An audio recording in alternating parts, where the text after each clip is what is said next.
Good evening, welcome to straight talk. మొత్తానికి రఘురామకృష్ణరాజు అనుకున్నంత పని చేశారు, తన శపథం నెరవేర్చుకున్నారు. సిబిఐ కోర్టుతో జగన్కి నోటీసులు ఇప్పించేశారు. మరి ఏపీలో రాజకీయం ఏం కాబోతోంది? ఒకవేళ జగన్ బెయిల్ రద్దయితే తర్వాత సీఎం ఎవరు? ఇటువంటి పలు ఆసక్తికరమైన అంశాలకు సంబంధించిన ఈరోజు స్ట్రైట్ టాక్లో మనతో పార్టిసిపేట్ చేస్తున్నారు మిట్టా పార్థసారథి, బీజేపీ మాజీ ఎమ్మెల్యే, అలాగే కేఎస్ ప్రసాద్ గారు. నమస్తే. నమస్కారం. కేపీ రావు గారు విజయవాడ నుంచి. మరి కాసేపట్లో Venkatareddy, YSRCP state joint secretary, ఆయన కూడా జాయిన్ అవుతున్నారు. ప్రసాద్ గారు, రఘురామకృష్ణరాజు మొత్తానికి అనుకున్నంత పని చేశారంటే పక్కలో బల్లెంలాగా ఉండి అదే పార్టీ నుంచి గెలిచి ఎలాగైనా సరే జగన్ని ఇబ్బంది పెట్టాలి అనే సింగిల్ పాయింట్ ఎజెండాతో అతను రంగంలోకి దిగి సిబిఐ చేత నోటీసులు ఇప్పించారు. అక్రమాస్తుల కేసుల్లో A1గా ఉన్న జగన్పై ఇప్పటివరకు దాదాపు 10 గట్టి కేసులున్నాయి. అయితే ఇన్నాళ్ళు కేంద్రంలోని బీజేపీతో సయోధ్యతో ఉన్న వైసీపీ సయోధ్యతో ఉన్న కారణంగా ఈ కేసుల్లో కొంత స్తబ్దత ఏర్పడింది. కాబట్టి ఈరోజు హఠాత్తుగా రఘురామకృష్ణరాజు రంగంలోకి దిగటం, హఠాత్తుగా అనలేము, చాలా ప్లాన్డ్గా పక్కాగానే ఆయన రంగంలోకి దిగారు. సొంత పార్టీలో ఉండి సీఎంకే ఇబ్బంది పెట్టే విధంగా ఎలా అనిపిస్తుంది ఇదంతా? ముందుగా ప్రైమ్ నైన్ ప్రేక్షకులకు నమస్కారం అండి, ప్యానల్లోని పెద్దలకి అలాగే మీకు కూడా నమస్తే అండి. పౌరుషానికి ప్రతీకలుగా రాచవంశం ఉండేదండి.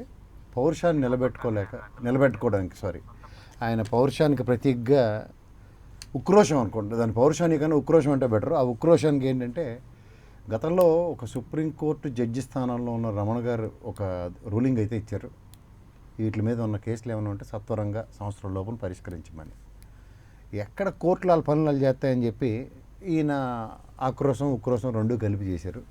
ఇందులో నాకు అనిపిస్తుంది ఏంటంటే, సిబిఐ కేసు నిజమే, సిబిఐ కేసు నోటీసులు ఇచ్చారు. ఈ సిబిఐ కేసు ఉంది కదా, సిబిఐ కేసు ఈడీ కలిపి చూస్తాను మనం చెప్పారు. ఆయనకున్న డిస్క్రిప్షన్ పవర్స్తోనూ, ఆయనకున్న లైజనింగ్ అనుకోవచ్చు, లేకపోతే ఇంకేదైనా అనుకోవచ్చు, కోర్టు వాయిదాలకు వెళ్లకుండా ఇచ్చేస్తున్నారు. ఇక్కడ నేను ఒక చిన్న విషయం ఒకటి అడ్రస్ చేసి తర్వాత దీంట్లోకి వద్దాం అనుకుంటున్నాను. ప్రజాక్షేత్రంలో ప్రజల మన్ననలతో గెలిచిన ఎలక్షన్స్ అని తెలంగాణ ఎలక్షను, ఇక్కడ ఎలక్షన్ని నేను రెండు సారూప్యత చూపిస్తాను. గతంలో ఇక్కడ తెలంగాణ ముఖ్యమంత్రి గారు, నేను ఒక ఎస్సీ దళితుడిని నేను ముఖ్యమంత్రి చేస్తానన్న ఎలక్షన్ తర్వాత అపోజిషన్ పార్టీస్ ఇంకా దళితుని ముఖ్యమంత్రి చేయలేదని ప్రశ్నిస్తూనే ఉన్నారు. దాని అవుట్కమ్గా ఆయన సెకండ్ టర్మ్ కూడా గెలిచి మళ్ళీ ముఖ్యమంత్రి స్థానంలో ఉన్నారు. అంటే ప్రజలకి యాక్సెప్టెన్స్ అండ్ యాక్సెప్టబిలిటీ ఉంది, అంటే ప్రజల మన్నన పొందారు అని. అదేవిధంగా ఈయన మీద గత 11 సంవత్సరాల ప్రస్థానంలో చూసుకుంటే కాంగ్రెస్ ఆయన నుంచి, కాంగ్రెస్లో ఒక శంకర్రావు గారు రాసిన ఒక చిన్న చీటీకి ప్రకంపనలు సృష్టించి సిబిఐ ఈడీ కేసులు A1 A2 ఏవేవో వేసి మొత్తానికి 1,00,000 కోట్ల దగ్గర నుంచి ఇవాళ ఫైనల్ కంక్లూజన్ 40,000 కోట్లకి తేల్చారు. అది ప్రజాక్షేత్రంలో దాని మీద జరిగిన ఎలక్షన్స్లో ఆయన ఫస్ట్ టైం అంటే అపోజిషన్ లీడర్గాను ఎమర్జ్ అయ్యాడు. నెక్స్ట్ టైం అనానమస్ మెజారిటీతో 151 సీట్లతో ఉన్నారు. ఇప్పుడు సుప్రీంకోర్టు రూలింగ్ ఆల్రెడీ ఉంది. ఈ సంవత్సరం లోపల కాలపరిమితి లోపల దేశంలో ఉన్న అన్ని, ఇవాళ సుప్రీంకోర్టు చీఫ్ జస్టిస్గా రమణ గారు మన 24వ తారీఖు కూర్చున్నప్పుడు ఈ కోర్టులో ఉన్న ఏ న్యాయమూర్తులు అయినా సరే end of the day supreme boss ఎవరంటే సుప్రీంకోర్టు అధినాయకుడు, ఎవరు? Chief justice of India. ఆయనకి ఎలాగైనా సమాధానం చెప్పాలి. దీని మీద ఒక రోజు అకౌంటబిలిటీ అడిగారు అనుకోండి, వాట్ ఈస్ దిస్ అంటే కోర్ట్ హియరింగ్స్ ప్రొసీడింగ్ స్టార్ట్ అవ్వాలి. సో దీనికన్నా ముందే ఈయన చలిచీమల చేత చిక్కి అనే దానికన్నా చలిచీమలు ఏమీ చేయలేవు. ఒక పెద్ద పావుని చంపడానికి చలిచీమలు అన్నీ కూడా ఇప్పుడు ఏమీ చేయలేని పరిస్థితి కింద వాళ్ళు అభివర్ణించుకుంటూ ఉంటున్నారు ఓవర్ పీరియడ్ ఆఫ్ టైం. దీనివల్ల వచ్చే రెప్రికేషన్స్ ఇవన్నీ సర్వసాధారణం. ఇక్కడ ఇంకా గమనించవలసిన విషయం ఏంటంటేనండి, ఇంకా 3 సంవత్సరాల పైన రూలింగ్లో ఉన్నారు వాళ్ళు గవర్నమెంట్లో. గవర్నమెంట్లో ఉన్న చీఫ్ మినిస్టర్ని ఇవాళ మీరు అనుకున్న సక్సెస్ మాడ్యూల్లో జైల్లో పెట్టగలిగితే, గతంలో అపోజిషన్లో అంటే కనీసం వ్యతిరేక విధానాలతో ఉండి కాంగ్రెస్ గవర్నమెంట్లో 16-18 నెలల జైల్లో ఉన్నప్పుడే ఆయన రాజకీయ ప్రస్థానం కానీ దేనికి ఏ విధమైన డ్యామేజ్ జరగలేదు. అంటే నేను ఇవన్నీ I'm addressing to the opposition parties, not to individuals. Don't take it personally. Opposition పార్టీలో చైతన్యం ఇంకా పాత చింతకాయ పచ్చళ్ళు ఎలా రుబ్బుకుంటున్నారో చెప్తున్నాను. ఎప్పుడైతే ప్రజాక్షేత్రంలో నేను మన్ననలు పొంది 16 నెలల పైన చిలుకన ఆయన జైల్లో ఉండి బయటకు వచ్చారు, బెయిల్ మీద బయటకు వచ్చారు. బెయిల్లో వచ్చిన తర్వాత కూడా ఇప్పుడు కూడా ఈ ప్రస్థానంలో ఇవాళ ఇమీడియట్గా జైలుకి వెళ్ళిన సిబిఐ కోర్టు నాకు తెలిసిన నా పరిజ్ఞానం ప్రకారం 7 సంవత్సరాల maximum punishment, ED punishments minimum of 20, maximum of 40, అలా అక్యుములేషన్స్ అన్నీ కలిపి కూడా 40 years ప్రిజన్మెంట్ అనుకుంటే, వీటిల్లో ఇవాళ సిబిఐ ప్రస్థానంలో అంటే నేను గత డిబేట్లకి మళ్ళీ అనుసంధానించి చెప్తున్నాను, ఎవరు సంధించిన బాణం ఎవరికి మేలు జరుగుతోంది? సిబిఐ ఉటంకించుకుని చేసుకుంటే 7 సంవత్సరాల ప్రస్థానంలో ఆల్రెడీ 16 నెలలు దగ్గర 2 సంవత్సరాలు అయిపోయింది.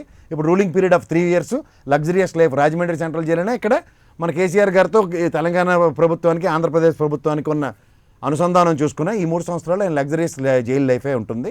పార్టీ అధికారంలోనే ఉంటుంది, అండర్లైన్ చేసుకోండి.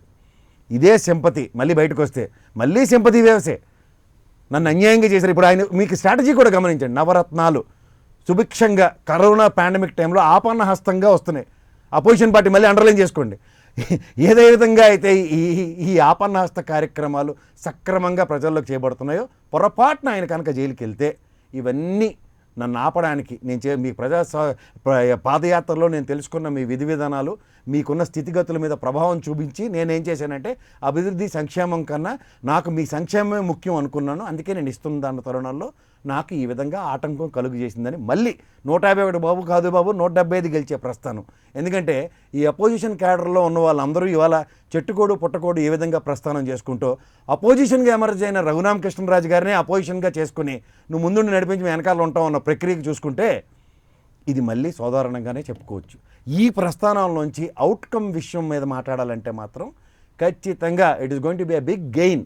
అంటే మహాభారతంలో ఒక మహానుభావుడు పాత్ర, యుద్ధం జరిగింది, ఏదేం జరిగింది, అది పాండవులకు ఏ విధంగా ఉపయోగపడింది అన్న దాంట్లో రివర్స్ చేసుకొని చూస్తే ఖచ్చితంగా ఒకరికి ఉపయోగపడడానికే ఒక వ్యక్తి యొక్క ప్రస్థానం అని మాత్రం నేను ఖచ్చితంగా అంటే మీరు చెప్తున్న దాన్ని బట్టి చూస్తుంటే ఈ అనాలిసిస్లో మహాభారతంలో మీరు చెప్పారు ఒక ప్రముఖుడి పాత్ర ఏ రకంగా పాండవులకు ఉపయోగపడిందో, ఈ రోజు రఘురామకృష్ణరాజు పాత్ర జగన్కు ఉపయోగపడుతుందని మీరు అనుకుంటున్నారు? ఖచ్చితంగా ఉపయోగపడుతుందండి, ఖచ్చితంగా ఉపయోగపడుతుంది.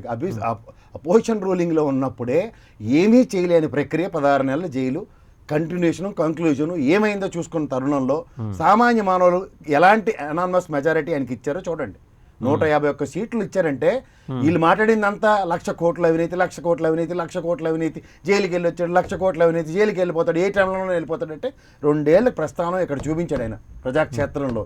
ఏం చేశాడో కూడా చూపించాడు. ఏంటి, కరోనా పాండమిక్ టైంలో తాడేపల్లి భవనంలో ఆయన ఒక్కడే హోమ్ క్వారంటైన్ పాటిస్తూ దేశానికి ఒక ఎగ్జాంపుల్గా తలమానికంగా నిలబడి చూపించాడు. ఏదో ఎమర్జెన్సీలు ఏదైనా ఓపెనింగ్లకు మాత్రమే పరిమితమే బయటకు వస్తున్నాడు. మొన్న ఎలక్షన్ మాడ్యూల్లో మళ్ళీ దేశానికి అందరికీ ఆయన నమూనాగా నిలబడ్డాడు. ఎస్, ఇలాంటి గ్యాదరింగ్ల కాటికి నేను ఏమీ చేయదలుచుకోలేదు, నేను ఇలాంటి ప్రజాక్షేత్రంలో స్ట్రైట్ గా చెప్పండి, రఘురామకృష్ణరాజు ఎవరి ఆదేశాల మేరకు పనిచేస్తున్నాడు? అంటే లేకపోతే ఎవరి సూచనల మేరకు పనిచేస్తున్నాడు, లేదా అది సెల్ఫ్ డ్రివెనా? ఆయనది సెల్ఫ్ డ్రివెనా? మీరు అన్నారు చూడండి, రఘురామకృష్ణరాజు గారు అని. రాజుగారు ఎవరు ఆదేశాలు పాటించారు? రాజుగారికి రాజుగారి సుప్రీము. రాజుగారు ఆయన మనసులో ఉన్న భావాలకి ఆయన కొన్ని మనోభావాలు ఆయనకు హట్ అయినందుకు ఆయన విధి విధానాలు ఆయన దిశానిర్దేశం నిర్దేశించుకొని అపోజిషన్గా ఎమర్జ్ అయ్యి ఆయన చేయవలసిన పని ఆయన చేస్తున్నాడు. అంటే ఏ వ్యవస్థ అయినా పని చేయదేమో అని చెప్పి ఆ వ్యవస్థకి సహాయ సహకారాలు అందిస్తున్నాడు. నాడు శంకర్రావు గారి రోలు ఇవాళ మళ్ళీ ఈయన ప్లే చేస్తాడు. దీనివల్ల ఎవరికంటే నాకు తెలిసిన పరిజ్ఞానంలో ఏంటంటే ఒక నేషనల్ పార్టీ, ఆ టైంలో కాంగ్రెస్ అనే నేషనల్ పార్టీ 2 స్టేట్లలోనూ డిస్ట్రాయ్ అయింది. ముఖ్యంగా ఆంధ్రప్రదేశ్లో అయితే సర్వనాశనం అయిపోయింది ఆ ప్రక్రియ వల్ల. ఇక్కడ ఏమవుతుందంటే మళ్ళీ మైలేజ్ టు ద రీజనల్ పార్టీకి ఆనాటి శంకర్రావు గారి ప్రస్థానం ఈనాటి మా రఘురామకృష్ణరాజు గారి నేతృత్వంలో సఫలీకృతం కాబోతోంది అన్నది మాత్రం నాకు ఖచ్చితమైన విషయం. నాకు అర్థమైంది. వెంకటరెడ్డి గారు మీరేమంటారు? రఘురామకృష్ణరాజు పోషిస్తున్న పాత్ర అదర్వే అరౌండ్, ఆయన పేరు చెప్పట్లేదు, కౌరవుల పక్షాన నిలబడి వాళ్ళ చేత పావులు చదరంగం ఆడించి వాళ్ళని యుద్ధానికి పురిగొల్పి అంతిమంగా పాండవులకు విజయం దక్కించేలా చేసిన ఒక పెద్ద మనిషి పాత్ర ఇవాళ రఘురామకృష్ణరాజు పోషిస్తున్నాడు అనేది ప్రసాద్ గారి సూత్రీకరణ. అంటే పేరు చెప్పడానికి బీజేపీ పార్టీ పరిపాలన ఉన్నాం, హిందువులకి అందరికీ అందరి మనోభావాలు తెలుసు. రైట్. వెంకటరెడ్డి గారు మీరేమంటారు? ఏంటి, రఘురామకృష్ణరాజు ఈ రోజు చేసిన ప్రక్రియ వల్ల సిబిఐ నుంచి నోటీసులు అందాయి, సబ్సిక్వెంట్గా అది కాంప్లికేట్ అయిపోయి ఒకవేళ ముఖ్యమంత్రి జగన్మోహన్ రెడ్డి బెయిల్ రద్దు అయితే ఆయన జైలుకి వెళ్లాల్సిన పరిస్థితి వస్తే తర్వాత సీఎం ఎవరు అనే దాకా చర్చ నడిచిపోతున్న వాతావరణానికి రఘురామకృష్ణరాజు కొబ్బరికాయ కొట్టారు. ఈ క్రమంలో సబ్సిక్వెంట్గా వైఎస్ఆర్సీపీ రియాక్షన్ ఏంటి? రఘురామకృష్ణరాజుని సొంత పార్టీలో ఉంచుకుంటూ ఎన్నాళ్ళు ఇలా మీరు మోసుకుంటూ వెళ్తారు? ఒక రెబల్ ఎంపీని మీ పక్కలో బల్లెంలా ఉంటే ఆయన అలా ఉపేక్షిస్తూ ఉండి ఎటువంటి మెసేజ్ మీరు కన్వే చేయకపోతే రేపు పొద్దున మీరు జనాలను ఎలా ఫేస్ చేస్తారు? వాళ్ళకి సమ్మగా ఉన్నప్పుడు వాళ్ళు ఎందుకండి వైపు తిరుగుతారు, వాళ్ళకి హ్యాపీగా తిరుగుతారు వాళ్ళు పట్టుకుని. వాసుదేవన్ గారు ముందుగా మీకు ప్యానెల్ లో ఉన్న వాళ్ళందరికీ అట్లానే ప్రేక్షకులందరికీ కూడా నమస్కారాలు. కరోనాకి సంబంధించి ప్రతి ఒక్కరు జాగ్రత్తలు తీసుకోవాలని మళ్ళీ ఒకసారి రిమైండ్ చేస్తూ మీరు అడిగారు మంచి పాయింట్. ఎందుకంటే 10 సంవత్సరాల నుంచి రోజు జగన్మోహన్ రెడ్డి గారిని జైలుకు పంపుతారు. ఒకళ్ళేమో జగన్మోహన్ రెడ్డి గారి బెయిల్ రద్దు అవుతుంది, ఒకళ్ళేమో జగన్మోహన్ రెడ్డి గారిని మళ్ళీ అరెస్ట్ చేయండి అంటే, వీళ్ళందరూ చంద్రబాబు నాయుడు, నారా లోకేష్, లేదంటే పవన్ కళ్యాణ్, అసలు జగన్మోహన్ రెడ్డి గారికి పాటించేటటువంటి అర్హత లేదు, ఇవన్నీ రకరకాలు మాట్లాడారు కదా. మంచిదే, అట్లానే మాట్లాడుతా ఉండండి. మేము కూడా కోరుకుంటాం అదే. మీ తిట్లే మాకు ఆశీర్వాదాలు, మీరు చెప్పేయన్నే మాకు మంచి జరుగుతుందని మేము కోరుకుంటా ఉన్నాం. జగన్మోహన్ రెడ్డి గారి మీద తప్పుడు కేసులు పెట్టారు, తప్పుడు కేసులు పెట్టించారు. ఆ రోజు ప్రతిపక్ష నాయకుడిగా ఉన్నటువంటి చంద్రబాబు నాయుడు, సోనియా గాంధీ ఇద్దరు ఆధ్వర్యంలో జరిగినాయి అనేది ఈ రోజు రాజకీయ పార్టీలకి, అనలిస్టులకి, ప్రజలకి అందరికీ తెలిసినటువంటి విషయమే. సో ఎప్పటి నుంచో మాట్లాడుతున్నారు కదా, దాదాపుగా ఒక 2 సంవత్సరాలు మేము అధికారంలోకి వచ్చి 2 సంవత్సరాలు కావస్తా ఉంది దగ్గర దగ్గర. ఈ 2 సంవత్సరాల నుంచి, అంతకుముందు మేము ప్రతిపక్షంలో ఉన్నప్పుడు 5 ఏళ్ళప్పుడు కూడా చంద్రబాబు నాయుడు గారు చాలా సార్లు ఇదిగో జగన్మోహన్ రెడ్డి గారికి రేపే రద్దు అయిపోతుంది బెయిల్, ఇదిగో ఎల్లుండి రద్దు అయిపోతుంది, ఇదిగో నోటీసులు ఇచ్చారు, శుక్రవారం వెళ్తున్నారు కదా కోర్టుకి, ఇదిగో సిబిఐ కూడా ఒకసారి దాఖలు చేసింది 2017 18లోనే సబ్జెక్ట్ కరెక్షన్. జగన్మోహన్ రెడ్డి గారు బెయిల్ రద్దు చేయమని ఎవరు సిబిఐ దాఖలు చేసిన దాంట్లో కొట్టేసినట్టు, సిబిఐ అధికారులు దాఖలు చేసి సిబిఐ కోర్టు బెయిల్ రద్దు అంశాన్ని కొట్టేసి. సో ఇవన్నీ చూస్తా ఉన్నాం కాబట్టి మరొక 10 రోజులు లేదంటే మరొక 20 రోజులు ఇది జరిగేదాకా చర్చలో ఉంటది. మాకు వ్యతిరేకంగా ఉన్నారు, కొంచెం ఆనందపడతా ఉంటారు.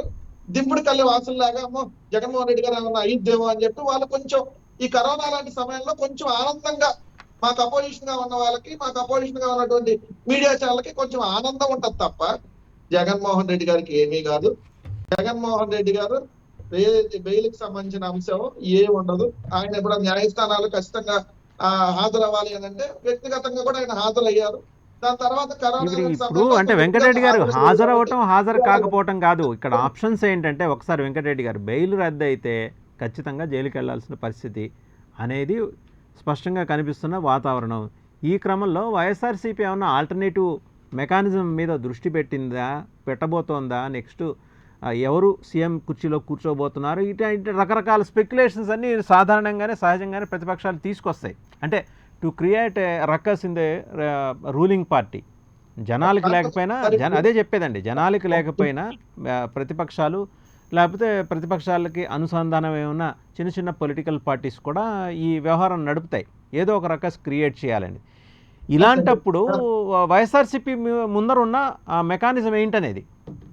అసలు బెయిల్ రద్దు అనేది అబోధం కాబట్టి దాని మీద డిస్కషన్ లేదు మా దగ్గర. ఎందుకో బెయిల్ రద్దు అయింది, ఒక మాట చెప్పండి వాద్యం గారు, ఒక్క మాట. బెయిల్ రద్దు చేసినటువంటి ప్రధాన అంశాలు ఎలా ఉంటాయి? సాక్షులను ప్రభావితం చేసినట్టుగా సాక్షులు గాని, సిబిఐ అధికారులు గాని వాళ్ళ దగ్గర ఆధారాలు ప్రొడ్యూస్ చేస్తే, అది సాక్షులు వెళ్ళినా కంప్లైంట్ చేయొచ్చు డైరెక్ట్ గా. సాక్షులు ఎదుగు మనల్ని బెదిరిస్తున్నారనో, లేదంటే సిబిఐ వాళ్ళని డైరెక్ట్ గా ఎదుగు సాక్షులు బెదిరించడానికి ఆధారాలు ఉన్నాయంటే అది రద్దు అయ్యేటటువంటి అవకాశం ఉంటుంది. అసలు ఇక్కడ సాక్షులు ఎవరు, లేదంటే అసలు ఇక్కడ నిందితులు ఎవరు, అసలు కేసులు పెట్టింది ఎవరు, అసలు ఆ కేసులకు సంబంధించి ఇన్ని సంవత్సరాల విచారణలో వాళ్ళు తేల్చింది ఏంటి? 1,00,000 కోట్లు అన్నారు, 43,000 కోట్లు అన్నారు, 1,500 కోట్లకు సంబంధించిన లెక్కలు అన్నారు, ఆఖరికి 13,000 కోట్లకు సంబంధించిన లెక్కల దగ్గర ఏదో నడుస్తా ఉన్నది. జగన్మోహన్ రెడ్డి ఎవరిని మోసం చేశారని చెప్పి వాళ్ళు ఎవరు కేసు పెట్టలేదు కదా. జగన్మోహన్ రెడ్డి గారు ఎవరైనా సాక్షుల్ని ప్రభావితం చేశాడనడానికి 23 నెలల కాలంలో ఎవరన్నా ఇవన్నీ ఒకటి వైఎస్ఆర్సీపీ ప్రతినిధులుగా మీరు మాట్లాడే మాటలు. But end of the day వాళ్ళు అడుగుతున్నది ఏంటంటే, వాళ్ళు లేవనెత్తుతున్న అంశం ఏంటంటే, రఘురామకృష్ణరాజు భుజం మించి ఒకవేళ చంద్రబాబు తర్వాత మిగిలిన పొలిటికల్ పార్టీసు ఇంక్లూడింగ్ బీజేపీ తుపాకీ పేలిస్తే జరిగే నష్టాన్ని వైఎస్ఆర్సీపీ ఎలా పూడుస్తుంది అనేది. సరే, ఫోర్ ఫ్రంట్లో రఘురామకృష్ణరాజు ఉండొచ్చు, రాజుగారు ఆయన శపథం పట్టారు కాబట్టి, తమిళనాడులో శశికళ మాదిరి ఆయన కూడా శపథం పట్టారు. శపథం పట్టి మొత్తానికి ఇలా కంకణం ఇలా అనుకొని మరీ చూపించారు, ఎస్ నా శపథం నేను నెరవేర్చుకున్నాను, బెయిల్ రద్దయ్యే దిశగా సిబిఐ చేత నోటీసులు ఇప్పించాను. రేపటి నుంచి రాజకీయం ఎలా ఉండబోతోంది అంటే, ఒక రకంగా చూస్తుంటే కరోనా నుంచి డైవర్ట్ చేసే మెకానిజానికి ఏమన్నా రఘురామకృష్ణరాజు దిగారా, ఈ అనుమానం కూడా వస్తుంది. ఆయన చేత ఎవరన్నా చేయిస్తున్నారా? ఇక్కడ చిన్న సబ్మిషన్, నడిపించేవాడు ఇద్దరికి బీజేపీ వాడే, అదైతే వాస్తవం. ఇక్కడ అనుసంధానించబడింది ఏంటంటే, పార్టీని వ్యక్తిని అనుసంధానించి ఒక వ్యక్తిని వెనక నుంచి నడిపిస్తూ, ఒక వ్యక్తిని ముందుండి నడిపిస్తూ ప్రజల్ని మాత్రం పక్కదారి, ప్రజలంటే నా దృష్టిలో అపోజిషన్ పార్టీని మాత్రం పక్కదారి పట్టిస్తున్నారు. ఇదైతే వాస్తవం. రైట్ పార్సాది గారు, మీరేమంటారు? అంటే జరుగుతున్న పరిణామాలు, మీకు అత్యంత సన్నిహితంగా జగన్మోహన్ రెడ్డి ప్రభుత్వం వ్యవహరిస్తూ వచ్చింది ఇప్పటివరకు. పార్లమెంట్లో మీకు కావాల్సినప్పుడల్లా సహాయం అందించడం, ఎప్పుడో అంటే సహాయం అందించట్లేదు అని అనిపించుకోవడానికి ఢిల్లీ కేజ్రీవాల్ ప్రభుత్వానికి ఉన్న అధికారాలను కుదిస్తూ లెఫ్టినెంట్ గవర్నర్కి ఎక్కువ అధికారాలు కట్టబెట్టినప్పుడు వాకౌట్ చేయడం మినహా వైఎస్ఆర్సీపీ బీజేపీకి అనుకూలంగానే వ్యవహరిస్తూ వచ్చింది పార్లమెంట్లో. తిరుపతిలో క్యాండిడేట్ నిలబెట్టడంతో సైతం సరే, అంటే అవి మనం బయటికి బహిరంగంగా మాట్లాడటానికి వెళ్ళిన విషయాలు, అది పార్సాటి గారు మన తర్వాత మాట్లాడుకుందాం. ఈ ఒక్క అంశానికి సంబంధించి అయితే పూర్తిగా మీకు సహకరిస్తూ వస్తున్న జగన్మోహన్ రెడ్డి ప్రభుత్వం మీద, ప్రభుత్వాన్ని ఇబ్బంది పెట్టే విధంగా రఘురామకృష్ణరాజు పిటిషన్ వేసినప్పుడు సిబిఐ కోర్టు రెస్పాండ్ అయిన విధానం మీకేమనిపిస్తుంది పార్సాటి గారు? నమస్కారం అండి, ప్యానెల్లో ఉన్నటువంటి అందరికీ, ప్రజలందరికీ నమస్కారం. ప్రసాద్ గారు ప్రతిదానికి బీజేపీకే లంకె పెడతారు. బహుశా బీజేపీ మీద నేను స్వాగతిస్తున్నా ప్రసాద్ గారు, లేదు నేను స్వాగతిస్తున్నా. ఎందుకంటే మీలాంటి చెప్పిన తర్వాత మేము వివరణ ఇవ్వగలిగితే తప్పనిసరిగా అది ప్రజలకు పోతుంది. ఎవరు అడగకుండా ఉంటే సమస్య లేదు కదా, ఏమీ అది ప్రజలకు తెలియదు. కాబట్టి ఇక్కడ ఒకటి బీజేపీకి అందరూ ఏంటంటే ప్రతి ఒక్క దానికి నరేంద్ర మోడీ గారిని, కేంద్ర ప్రభుత్వం బీజేపీని మాత్రమే విమర్శిస్తూ ఉంటారు. సంబంధం ఉన్నా లేకపోయినా, బహుశా ఇంట్లో ఫ్యాన్ లేకపోయినా, ఇంట్లో కరెంట్ లేకపోయినా, మురుకుముఖాలలో ఏం లేకపోయినా కూడా అన్నిటికీ బీజేపీనే సంబంధం. నరేంద్ర మోడీ గారి ఈ వాతావరణం అనేటువంటిది ఆల్మోస్ట్ కొంతమంది దీన్ని పనిగట్టుకొని చేస్తున్నారు. దీంట్లో కోర్టులో ఆల్రెడీ సంవత్సరం లోపల, అంటే ఈ సంవత్సరం లోపల అందరివి బెయిల్, ఏ రాజకీయ నాయకుడి కేసులైనా కూడా అయిపోవాలండి. అది జగన్ గారిదా, చంద్రబాబు నాయుడు గారిదా, గతంలో ఉన్న లాలూ ప్రసాద్ యాదవ్ గారిదా, ఇంకొకరిదా అనేటువంటిది కాదు, మొత్తం అందరిది అయిపోవాలనేటువంటి తీర్మానం ఉంది. రఘురామకృష్ణరాజు గారు వేశారు, వేసిన దాని మీద దానికి సంబంధించింది. రఘురామకృష్ణరాజు గారు వేయకపోయినా ఖచ్చితంగా దీనికి సంబంధించి 1,00,000 కోట్ల, 40,000 కోట్ల, 1,500 కోట్ల అసలు లేదా అనేటువంటి విషయం తేల్చడానికి ఖచ్చితంగా సుప్రీంకోర్టు నిర్ణయం తీసుకుంది. కాబట్టి దీంట్లో బీజేపీకి ఏముంటుందండి పాత్ర? బీజేపీ ఏంటంటే నడిపించేది. కాబట్టి ఇవంతా కూడా ప్రతి ఒక్క దాన్ని ఏదైనా వచ్చినా కూడా ఏదో ఒక పద్ధతిలో ఆరోపణ చేయడానికి తప్ప ఇంక దేనికి పనికిరాదనేది ప్రజలందరికీ కూడా తెలుసు, విఘ్నులకు మాత్రం తెలుసు. కొంతమంది అమాయకంగా వీళ్ళు చేసేటువంటి ప్రచారాలకు మాత్రం వెళ్తూనే ఉంటారు. అంటే పార్సాటి గారు ఆయనకి రఘురామకృష్ణరాజు గారికి కావలసినంత సాధనా సంపత్తి అంతా బీజేపీ క్యాంప్స్ నుంచే వెళ్తోంది. సరే, స్వతహాగా ఆయన ఒక్క నిమిషం పార్సాటి గారు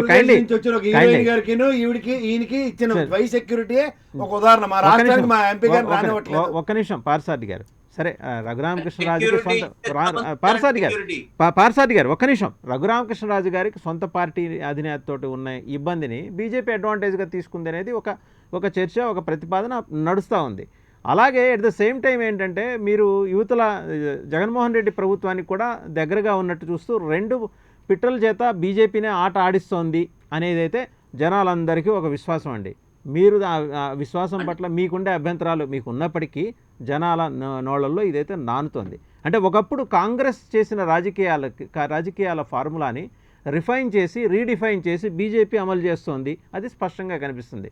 మీకు నచ్చకపోతే గవర్నర్ని మార్చేస్తారు. ఇప్పుడు ఆంధ్రప్రదేశ్లో కూడా అటువంటి ప్రతిపాదన ఏదో తీసుకొస్తున్నట్టు. సరే, అది వేరే సబ్జెక్టు. రఘురామకృష్ణరాజు విషయానికి వచ్చేప్పటికీ మీరు వెనకాలుండకబట్టే ఆయనకంత దమ్ము వచ్చింది. ఆయన ఏమైనా పర్లేదు, కేంద్ర ప్రభుత్వం చూసుకుంటుంది, నన్ను రక్షించడానికి నరేంద్ర మోడీ ఆధ్వర్యంలో పనిచేస్తున్న ఎన్డీఏ ప్రభుత్వం ముందు ఉంటుంది అనే ఒక చాలా బలమైన విశ్వాసాన్ని, బలమైన నమ్మకాన్ని ఆయన పొంది ఉన్నారు. కాబట్టి ఆయన ఈ రకమైన చర్యలకి, చేష్టలకు దిగుతున్నారు. ఇక్కడ ఏంటంటే జగన్మోహన్ రెడ్డి నిమిత్త మాత్రంగా ఉన్నారు, ఏమీ పట్టించుకోవట్లేదని ఒక రకమైన అట్మాస్ఫియర్ బయట కనిపిస్తుంది. బట్ జగన్మోహన్ రెడ్డి విధి విధానాలు తెలిసిన వాళ్ళు ఎవరు ఆయన అంత తక్కువగా అంచనా అయ్యారు. ఓవరాల్గా అంటే ఇప్పుడు మన ముందున్న సబ్జెక్ట్ ఏంటంటే, ఒకవేళ నిజంగానే సిబిఐ రఘురామకృష్ణరాజు ఇచ్చిన ఫిర్యాదు మీద, పిటిషన్ మీద సిబిఐ ఇచ్చిన నోటీసుల పర్యవసానంగా జగన్ బెయిల్ రద్దయితే రాష్ట్రంలో రాజకీయ సంక్షోభం ఏర్పడితే బీజేపీ దాని నుంచి లబ్ధి పొందాలని చూస్తుంది. వెనకటికి కాంగ్రెస్ ఏ రకంగా చూసిందో ఈరోజు బీజేపీ కూడా అదే రకంగా చూస్తుంది.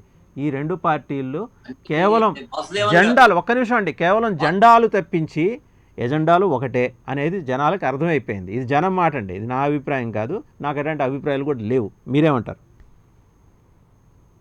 జనానికి ఏదైనా చెయ్యగలిగేటువంటి తెలుగు మీడియా ఉంది అనేటువంటిది జగద్విదితం.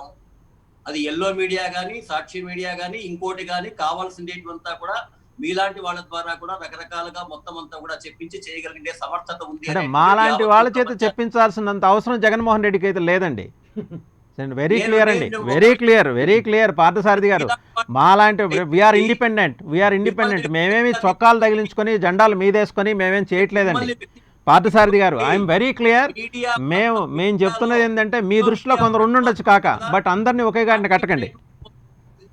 దీనికి ఉండేటువంటిది కాదా ఈ మీడియాలు అనేటువంటివి? ఎవరెవరు ఆంధ్రప్రదేశ్ లో ఎవరెవరు పార్టీలు వాళ్ళ సొంత అజెండాను పెట్టుకొని సొంత మీడియా తీసుకోండేటువంటిది మీరు ఎట్లా చెప్పినట్లుగానో యావత్తు ప్రపంచానికి కూడా విదిద్దాం, ఈ దేశంలో ఉండే ప్రజలకందరికీ కూడా విదిద్దాం.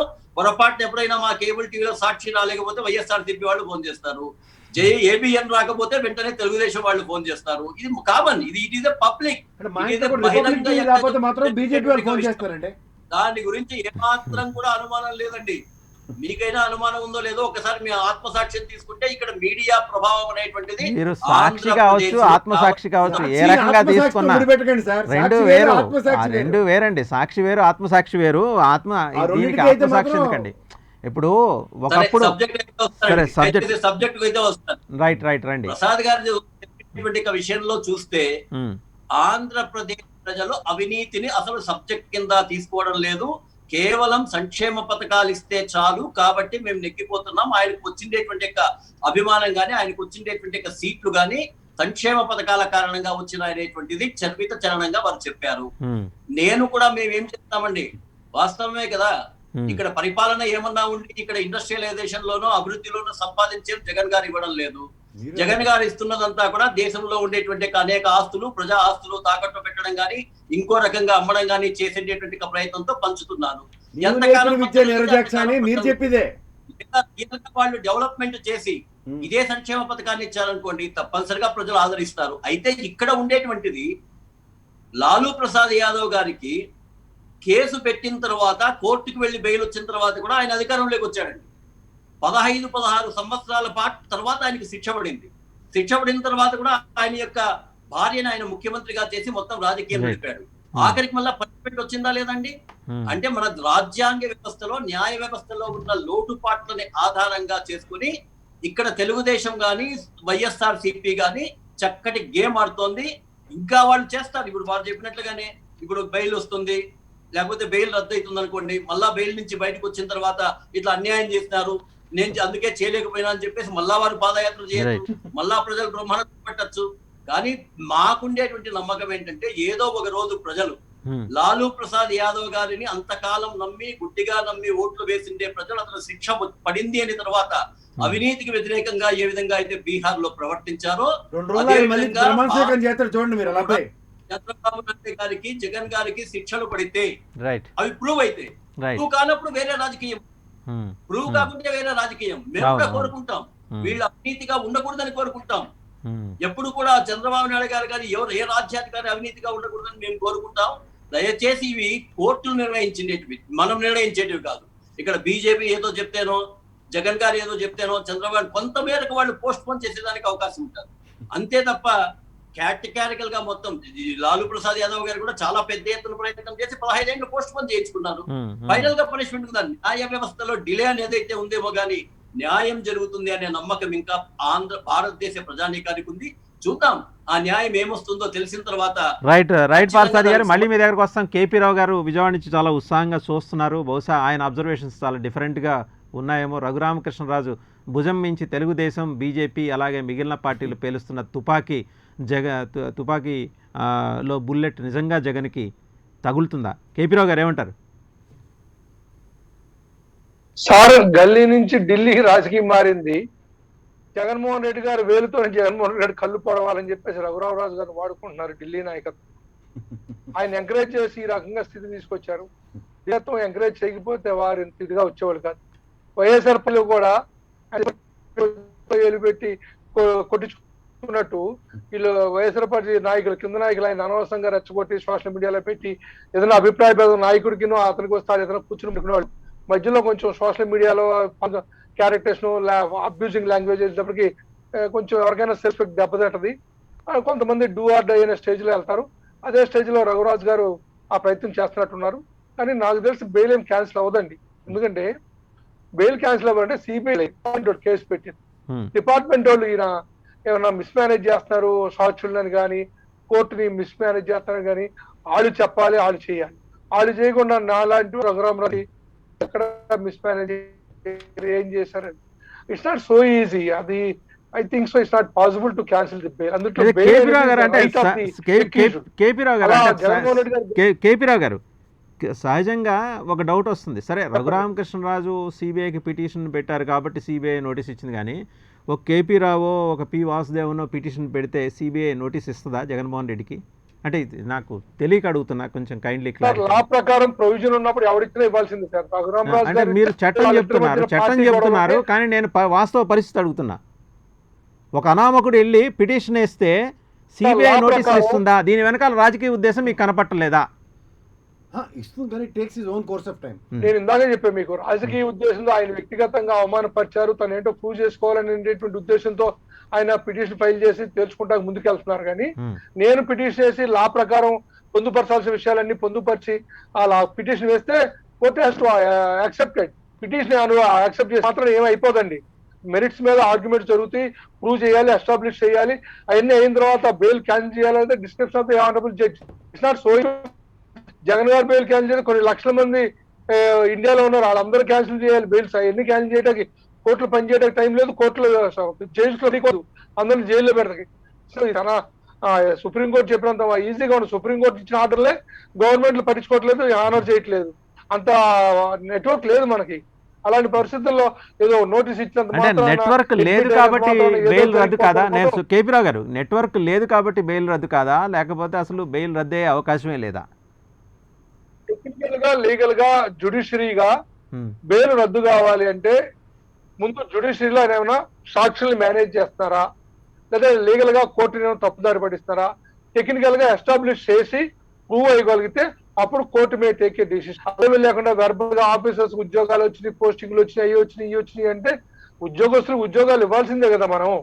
వాళ్ళు మనతో ఉన్నారా లేదా, ఇట్స్ ఎ ఫండమెంటల్. ఎవరికైనా కేసులో ఇరుక్కుంటే పేరు మీద వస్తాడు, పని చేసుకుంటాడు, శిక్ష పడేదాకా అతను ఉంటాడు, కానీ దోషి కాదు కదా, ఎక్యూజ్డ్ గానే ఉంటాడు. కాబట్టి we have to wait for order from the court. ఇప్పుడు మనం చేయాల్సిందంటే నా లెక్క ప్రకారం బెయిల్ రద్దు కాదు. బెయిల్ రద్దు అవ్వాలంటే సిబిఐ కూడా రఘురామరాజు గారితో పిటిషన్ వేయాలి. 3 సంవత్సరాల నుంచి సిబిఐ వాళ్ళు ఏమీ చేయకుండా అలా చూస్తూ కూర్చుని వాళ్ళ సిబిఐ వాళ్ళు ఏం చేస్తారు? సిబిఐ వాళ్ళు నిద్రపోతారు ఎన్ని సంవత్సరాలు? వాళ్ళకి తెలియదు ఇవన్నీ జరుగుతున్నట్టు. వాళ్ళు కాదా బాధ్యత వహించాల్సింది పిటిషనర్ గా? వాళ్ళు కదా పెట్టింది కేసులు, వాళ్ళకి లేదా బాధ్యత? రఘురామరాజు ఎస్ఐసి దాకా నిద్రపోతారు 2 ఏళ్ళు. అది తప్పు. జగన్మోహన్ రెడ్డి గారు చాలా ఇంటెలెక్చువల్ గా చాలా జాగ్రత్తగా ఆలోచించుకుని చేస్తాడు. ఇంత ఎక్స్పీరియన్స్ వచ్చినాక చిన్న చిన్న తప్పులు చేస్తారని నేను అనుకోను. I think so. It may not be possible to cancel the bail. KP Rao garu Parthasarathy గారైతే చాలా కాన్ఫిడెంట్ గా ఉన్నారు. లాలూ ప్రసాద్ యాదవ్ మాదిరి ఒక 16 ఏళ్ల తర్వాత శిక్ష పడుతుందని ఆయనకేదో కొన్ని క్యాలిక్యులేషన్స్ ఉన్నాయి. ఆ 16 ఏళ్ల బీజేపీలో చాలా మంది నాయకులు దేశంలో శిక్ష పడమని ముందు ఆయన ఎందాక చెప్తారు. ఆంధ్ర రాష్ట్రం ఎల్లో మీడియా, బ్లూ మీడియా అని. దేశంలో కాషాయ మీడియా ఉంది, ఇండియా మొత్తం మీడియాని. అది చెప్పకుండా ఆయన ఓన్లీ ఆంధ్ర గురించి చెప్తారండి. అది ఎవరి కాళ్ళకి ముడ్డు కింద నలుపుంటే నలుపు తెలియదని ఆయన మాట్లాడతారు. పార్సాద్ గారు అట్టి పద్ధతి కాదండి. మీరు మీ పార్టీ తరఫున మాట్లాడుకుని ఎదుటి వాళ్ళు బ్లేమ్ చేసే ముందు మీ అమలుగా పెట్టుకోండి. మీరు చేసిన మీరు సీరియస్ గా తీసుకుని మీరే కదండి ఈడీని సిబిఐని వాడుకుని ఎవరి మీద పెడితే వాళ్ళ మీద పోలీస్ కేసులు పెట్టి ఆ రాజకీయ నాయకులు భయభ్రాంతులు చేసేసి ఇండియా మొత్తం మీ గుప్పిట్లో తెచ్చుకోవాలని చూస్తారు. ఒక జగన్మోహన్ రెడ్డి గారండి అందరినీ గుప్పిట్లో పెట్టుకుని ఈ దేశం మొత్తం మీ చేతిలో ఉండాలని ప్రయత్నం చేస్తారు. ఈ కరోనా వలన మీ పరిస్థితులు దిగజారిపోయి రోజు రోజుకి గ్రాఫ్ పడిపోతుంది. ఆ గ్రాఫ్ పడిపోతే మళ్ళీ భారతదేశంలో ఇంతకుముందు 24 తెలుగుదేశం, 34 సీట్లు, బీజేపీ 2 సీట్లు వచ్చి ఆ పరిస్థితికి వెళ్తారు. ఈ కరోనా మీద రెస్పాండ్ కాదు. ముందు దాని గురించి ఆలోచండి. మీరు దీని గురించి ఎక్కువ కాదు, మీరు దాని గురించి ఆలోచించండి. వాసుదేవన్ గారు పార్సాద్ గారు ఏదో చెప్పారు. పార్సాద్ గారు మాట్లాడండి. పార్సాద్ గారు రైట్. పార్సాద్ గారు మాట్లాడండి. అవకాశాలు ఏం పెట్టుకోవద్దండి. ఆంధ్రప్రదేశ్ లో ఎమర్జెన్సీ తర్వాత 42 సీట్లకు గాను 41 సీట్లు కాంగ్రెస్ కి ఇచ్చిండొచ్చునేమో కానీ దేశంలో ఇంకా దేశభక్తులు, జాతీయవాద పార్టీలు, దేశం కోసం రక్షణ కోసం పనిచేసేటువంటి వాళ్ళ కోసం ఓట్లు వేసే ప్రజలు ఉన్నారు. మీరు అనుకున్నటువంటి ప్రజలు ఇక్కడ ఆంధ్రప్రదేశ్ లో ఉండొచ్చు, తమిళనాడులో ఉండొచ్చునేమో కానీ దేశం మొత్తంలో కూడా దేశం కోసం పనిచేసే పార్టీకి ఓట్లు వేసే వాళ్ళు ఉన్నారు. ఎవరైతే 32% నుంచి 42% రాష్ట్రాలకు నిధులు ఇచ్చినారో వాళ్ళకి ఓట్లు వేసే వాళ్ళు ఉన్నారు. ఎవరైతే దేశ రక్షణ కోసం ఓఆర్ఓపి తీసుకొచ్చినటువంటి వాళ్ళకి ఓట్లు వేసే ప్రజలు ఉన్నారు, ఎవరైతే పాకిస్తాన్ మీద సర్జికల్ స్ట్రైక్ చేసి దమ్ముగా ఉండేటువంటి రైట్ మీరు కరెక్ట్ పాయింట్ కి వచ్చారు పార్థసారథి గారు మీరు కరెక్ట్ పాయింట్ కి వచ్చారు. నేను మీ దగ్గర నుంచి ఈ పాయింట్ కోసమే వెయిట్ చేస్తూ ఉన్నా, ఇప్పటిదాకా నేను ఆగింది. పార్థసారథి గారు ఒక్క నిమిషం, మీరు చాలా కరెక్ట్ పాయింట్ కి వచ్చారు. పార్థసారథి గారు ఒక్క నిమిషం వినండి. పార్థసారథి గారు ఒక్క నిమిషం వినండి. మీరు కరెక్ట్ పాయింట్ కి వచ్చారు. ఈ పాయింట్ కోసమే నేను ఇప్పటిదాకా వెయిట్ చేస్తున్నా. మీరన్నారే దేశభక్తి సర్జికల్ స్ట్రైక్స్, దాని గురించి ఇవాళ ఇంటర్నేషనల్ మీడియా, ఈరోజు ది ఆస్ట్రేలియన్, న్యూయార్క్ టైమ్స్ అదే దేశభక్తి, అదే సర్జికల్ స్ట్రైక్స్, అదే హైపర్ నేషనలిజం గురించి ఎంత వెటకారంగా ఎడిటోరియల్స్ రాశాయో, పేజ్ 1లో బ్యానర్స్ రాశాయో ఒక్కసారి చూడండి. అంతర్జాతీయంగా మన ప్రతిష్ట, ఒక్క నిమిషం వినండి, అంతర్జాతీయంగా మన ప్రతిష్ట ఎంతగా దిగజారింది, సిగ్గుపడాల్సిన విషయాన్ని ఈరోజు అంతర్జాతీయ మీడియా చూపించింది, ఇలా పరిచి మరీ చూపించింది. హైపర్ నేషనలిజం అంటే విపరీతమైన జాతీయవాదం, ఉన్మత్త జాతీయవాదం. ఇదే మనకు కావాల్సింది కరోనా క్రైసిస్ టైంలో. సరే, ఇది సబ్జెక్టుకి సంబంధం లేని అంశం కావచ్చు కానీ మీరు ప్రస్తావన చేశారు కాబట్టి చెప్తున్నాను. Hyper nationalism, this is the word uttered by the Australian. ఒక ఇంటర్నేషనల్ మీడియాలో మనం ఇంతగా అప్రదిష్ట పాలైంది ఏ కాంగ్రెస్ ప్రభుత్వం ఢిల్లీలో అధికారంలో ఉండగా కూడా ఇంతగా అప్రదిష్ట పాలైన సందర్భాలు లేదు. రోజుకి ఇప్పటి వరకు 2 లక్షల డెత్స్ రిపోర్ట్ అయితే అవి అన్కౌంటెడ్గా చూపిస్తున్నది భారతదేశ ప్రభుత్వం అని ఇంటర్నేషనల్ మీడియా చూపిస్తుంది. అంటే దీనికి కూడా అది వాళ్ళు యాంటీ హిందూయిస్టులు కాబట్టి వాళ్ళు అట్లా రాశారని మీరు చెప్పుకుంటారా, జస్టిఫై చేసుకుంటారా? వచ్చిన తర్వాత అడిగారా? సర్జికల్ స్ట్రైక్ కి సంబంధించి ప్రూఫ్ చూపించిన తర్వాత వాళ్ళు ఏమైనా కనీసం క్షమాపణ చెప్పారా? సర్జికల్ స్ట్రైక్ సినిమా చూపించరదా అని చెప్పి మాట్లాడారు. ఓ సినిమా తీసిరదా? సంబంధించి ఒక సినిమా తీసిరదా అండి పార్సల్ గారు? సినిమా మేము చూసాం సార్, ఓటీపీలో వచ్చింది, అందరికీ అమెజాన్ లో వచ్చింది. చెప్పడం లే BBC ఇలాంటి సర్జికల్ స్ట్రైక్ లో మన్మోహన్ సింగ్ రాయంలో 100 చేసి ఉంటారు. రైట్ కేపీరావు గారు చెప్పేసుకోకండి. ఒక్క నిమిషం పార్సాది గారు, మళ్ళీ మీ దగ్గరకు వస్తా. కేపీరావు గారు చెప్పండి. కేపీరావు చెప్పండి. మీరు మాట్లాడతాకు అవకాశం ఇస్తాం, నేను మాట్లాడతా, కొంచెం ఓపిక పట్టండి. నేను వారు అన్న మాటని వాస్తవాన్ని చెప్పాను.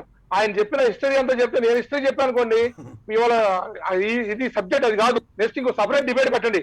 బీజేపీ దేశానికి ఏం చేసింది, కరోనాకి ఏం చేసింది, ఏ రకం సక్సెస్ అయింది, ఇంటర్నేషనల్ మాట్లాడదాం. అది రేపు పెట్టండి సబ్జెక్ట్, ఆయన రమ్మని రేపు మాట్లాడదాం.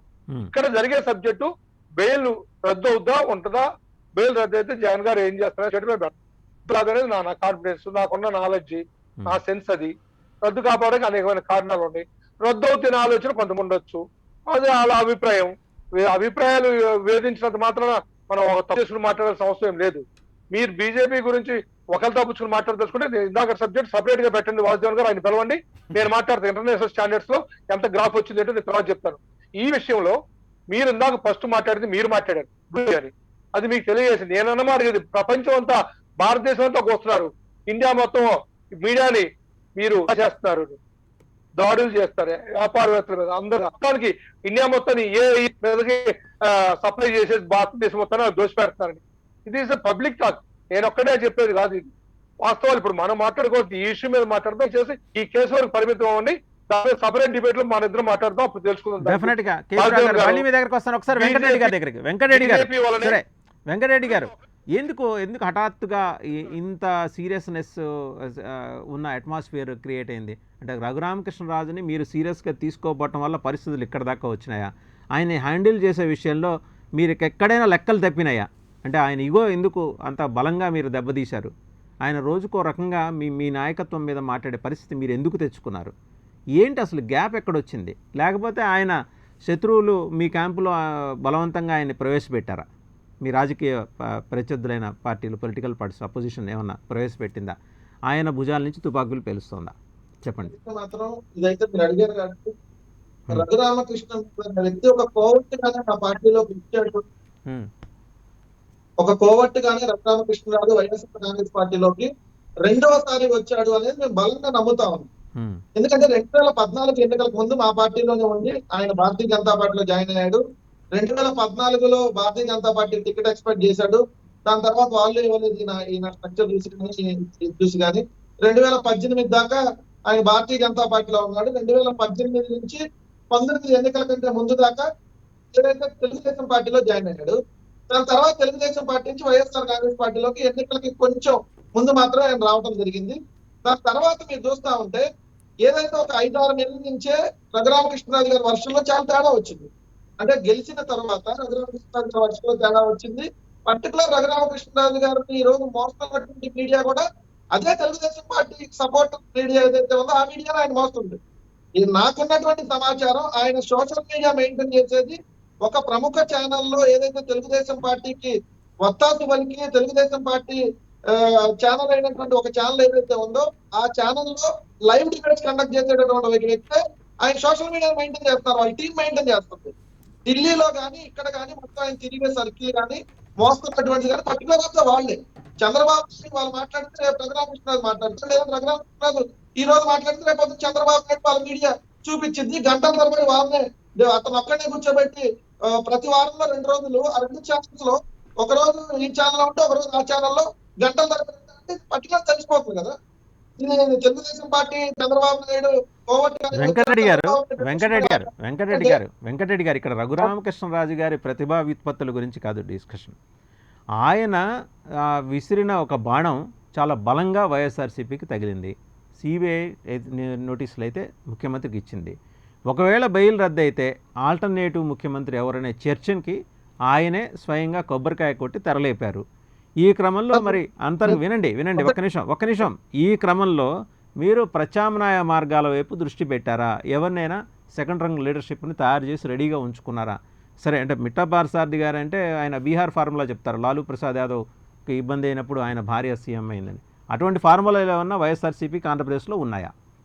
సార్, రఘురామకృష్ణరాజు కాకపోతే ఇంకో మీడియా ఛానల్ వాళ్ళు కూడా కోర్టుకు వెళ్ళొచ్చు, లేదు ఇంకో వ్యక్తి కూడా వెళ్ళొచ్చు. దాంట్లో ఇప్పుడు సిబిఐ ఇప్పుడు విచారణ తీసుకుంది సార్. సిబిఐకి అలానే జగన్మోహన్ రెడ్డి గారికి నోటీసులు ఇచ్చారు. సో వాళ్ళు ఫస్ట్ పేజ్ లో కొట్టేస్తారు. ఎందుకు? ఒక రాజకీయ పార్టీ నాయకుడు ఒక దురుద్దేశం ప్రకారం వేశారు కదా, క్లారిటీగా ఉన్నప్పుడు విచారణ ఉండదు, దాంట్లో కొట్టేస్తారు. దాని తర్వాత ఇంకా డిస్కషన్ ఉండదు కదా. మళ్ళీ మంచిది మాకు ఎందుకో చెప్పనా, పద్దాకలు ఎవరైతే మన బీజేపీ ఇప్పుడు బీజేపీ నాయకుడు సునీల్ దేవదాస్ ఆయన ఉన్నాడు కదా, మనోదాకా ఇన్ఛార్జ్ గా వచ్చి ఇక్కడంతా మొత్తం కొద్దిగా ఇవాళ కూడా ఇన్ఛార్జేనండి. మీరు మనడు దాకంటే నిన్న కూడా ఇన్ఛార్జ్, ఇవాళ కూడా ఇన్ఛార్జే. మీరు మనడు తాపేస్తే ఎట్లాగా? అదే తిరుపతి ఎన్నికల దాకా ఉంటాడు, అయిపోయి రిజల్ట్ వచ్చింది. సో ఆయన కూడా మన కామెడీ చేశాడు, జగన్మోహన్ రెడ్డి గారు బెయిల్ రద్దు అయిపోతుంది అని చెప్పి ఊహల ప్రపంచంలోకి ఊగులాడుతూ ఉన్నారు కదా. వీళ్ళందరికీ ఊహలు కూడా ఆ ఊహలకి లోకంలో ఉన్నారు కదా, అవన్నీ కూడా బ్రేకప్ అయిపోతాయి ఒక్క దెబ్బకి కొట్టేసి. ఇక్కడే వెంకటరెడ్డి గారు మీరు ఇక్కడే పప్పులో కాలేస్తున్నారు. వాళ్ళేం ఊహల ప్రపంచంలో ఏం లేరండి. బీజేపీకి నిర్దిష్టంగా చాలా స్పెసిఫిక్గా ఒక ఎజెండా ఉంది. జగన్మోహన్ రెడ్డిని ఇబ్బంది పెట్టే ఎజెండా ఉంది. ఆ ఎజెండాలో భాగమే ఒక నిమిషం వినండి. వెంకటరెడ్డి, ఆ ఎజెండాలో భాగమే ఒకరోజు సునీల్ దేవదర్ మాట్లాడతారు, ఇంకొక రోజు సుజనా చౌదరి మాట్లాడతారు, ఇలా రకరకాలు మాట్లాడతారు.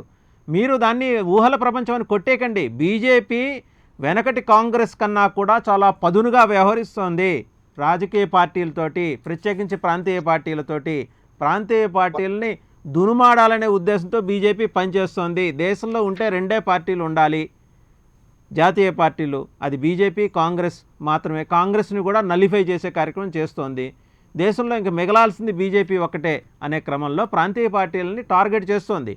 అది మీకు తెలియని రాజకీయం కాదు, మీకు అనుభవపూర్వకంగా మీరు చాలా సందర్భాల్లో చూశారు పక్క రాష్ట్రాల్లో. ఇవాళ ఏఐడిఎంకే పరిస్థితి ఏమైంది? శశికళ చేసిన శపథం మాదిరే ఇవాళ రఘురామకృష్ణరాజు శపథం అలా మిగిలిపోవచ్చు కాక. కానీ రఘురామకృష్ణరాజు ద్వారా ఒక న్యూసెన్స్ అట్మాస్ఫియర్ క్రియేట్ చేయాలనేది కేంద్రంలో ఉన్న బీజేపీ పెద్దల పన్నాగం అనేది స్పష్టంగా అందరికీ అర్థమవుతున్న విషయం. వైఎస్ఆర్సీపీ అగ్రనాయకత్వం దాన్ని అంత తేలిగ్గా తీసుకుంటుందని నేనైతే అనుకోవట్లేదు. ప్రసాద్ గారు మీరేమంటారు? ఇక్కడ మీరు ఒక కంపారిజన్ బాగానే ఇచ్చారు, ఏఐడిఎంకే అండ్ వైఎస్ఆర్సీపీ. కానీ ఇక్కడ ఏఐడిఎంకే వైఎస్ఆర్సీపీ కాదు, AIADMK and Telugu Desam. National party and BJP agenda ఏంటంటే డిస్ట్రాయ్ కాంగ్రెస్. అండ్ బీజేపీకి పక్కలో బల్లంలో ఉన్న ఎవరైనా అంటే ఒక సింగిల్ ఎజెండా. ఇప్పుడు మోడీ వర్సెస్ చంద్రబాబు నాయుడు గారు అన్నది అందరికీ తెలుసు, ఎందుకంటే నేషనల్ లెవెల్లో లీడర్గా ఎమర్జీ అయిన తరుణం. ఇప్పుడు జగన్మోహన్ రెడ్డి గారు అంటే ఈరోజు ఒక ప్రస్థానం స్టార్ట్ అయింది అంది ముఖ్యమంత్రిగా. Down the line he'll also emerge into the national politics down the line. ఇప్పుడు ఉన్న ఇమీడియట్ థ్రెట్ ఎవరంటే Chandrababu Naidu garu, Telugu Desam party.